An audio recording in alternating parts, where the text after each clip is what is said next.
এখনকার সময়ে ঝুলন যাত্রা কোথা দিয়ে পার হয়ে যায় কিছুই বুঝতে পারি না। আজ হঠাৎ মা বলল আজ ঝুলন যাত্রার শেষ দিন। সাধারণত আমাদের বাড়িতে তো ঝুলন উৎসব পালন করা হয় না।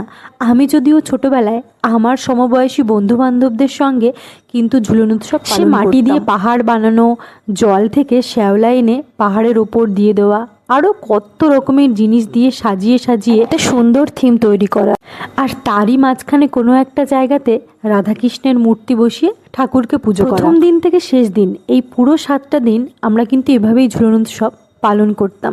তখন যদি এমন ইন্টারনেটের যুগ থাকতো তাহলে হয়তো তার কিছু ক্লিপ তোমাদের সঙ্গে শেয়ার করতে পারতাম। প্রায় 10 দিন পর আজ মাথায় শ্যাম্পু করলাম। ছেলেকে সারিয়ে তুলতে তুলতে আমি জানি ওর সঙ্গে কখন অসুস্থ হয়ে পড়েছি। আজ অনেকটা ফ্রেশ লাগছে। আজ ছিল ঝুলন যাত্রার শেষ দিন।